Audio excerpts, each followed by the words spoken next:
Hello there, John Miller, Osteopath here again. I'm here to talk to you today about cold hard cash. Okay, this isn't a scam, but it's just a very real reality of why we need to keep spending cash in this form, not necessarily using these card machines. Now, please don't think we're doing this to avoid paying tax. It's very important you do pay your taxes, because what you put in you get out. Because a lot of people who didn't pay their taxes this year didn't do very well when it came to getting money off the government. So please don't take this as a tax dodging advice. Please, I want you to think about this in terms of the long-term longevity of the economy and as you as individuals as well.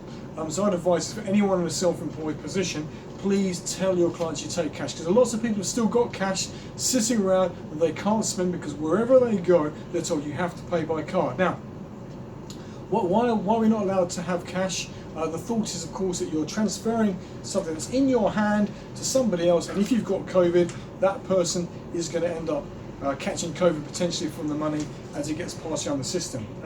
And yes, this is a very real threat. I absolutely agree with that. The thing with cash, though, is very interesting. The new notes, they're practically wiped down. They're really, really clean.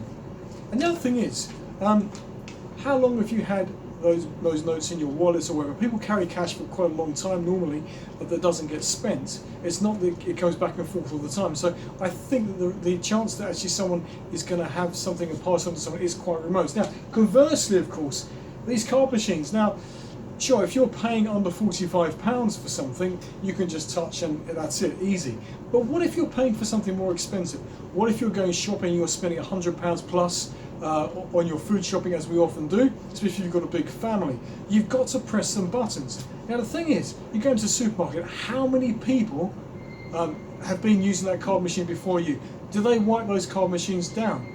They don't. Do the people use sanitizer beforehand? Not necessarily. They've been touching lots of things off the shelves already, which may have been touched by somebody else.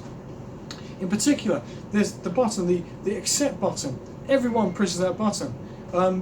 So actually, I think card machines are dirtier than cash. There's much more chance of catching something from that. You press the button, you maybe touch your face, and that's it. It's all over, should we say? Or hopefully not. But you get my drift, I hope. So I just want to encourage people, from a health and safety perspective, spend this and don't use these as much. There's no, as I said, if it's contactless, absolutely fine. But if it's not, if you're spending large amounts, you're probably better to use cash, okay?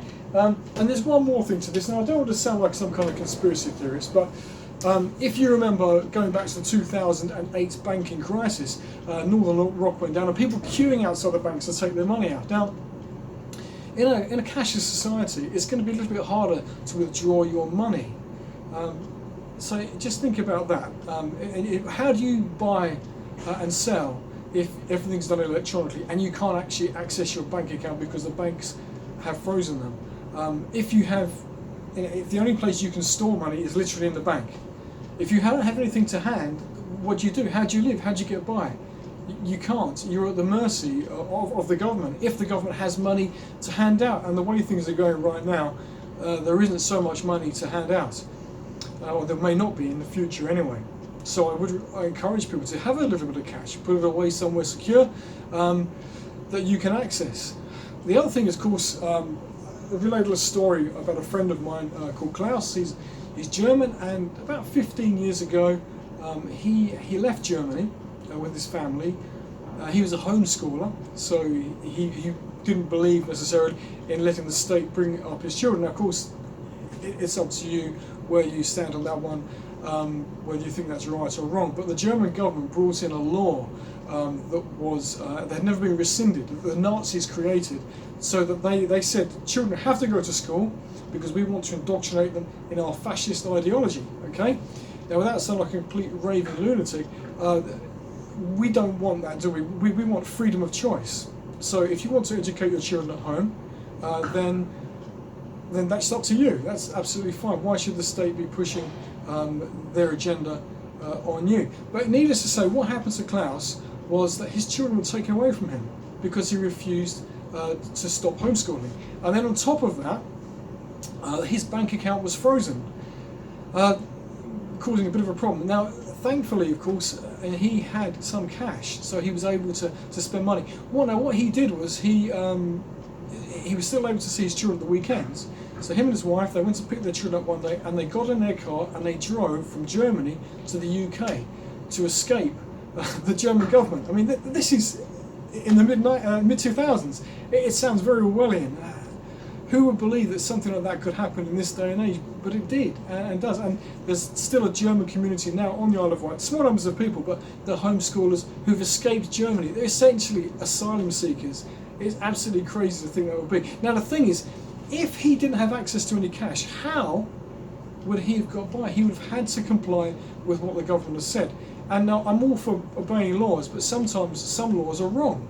And if you're powerless to resist them, then what can you do? And he wasn't causing any problems. He wasn't, a violent terrorist attacking the state. All he wanted to do was homeschool his children. Now, did you get my meaning? Is that when you've got cash, when you've got hard cash, you have power, you have freedom to do what you want. Well, within reason. Take cash away, you are at the mercy of the banks and you're at the mercy of the government. So please keep spending cash, just for the sake of our freedom. Well, I hope that is insightful for you today. Anyway, apologies if it seems like a bit of a political rant. It's not aimed at any particular political party or any particular ideology. That's just where my opinion is and where I'm coming from. But anyway, I hope that is of some interest and makes you think. Take care. See you soon. Bye-bye.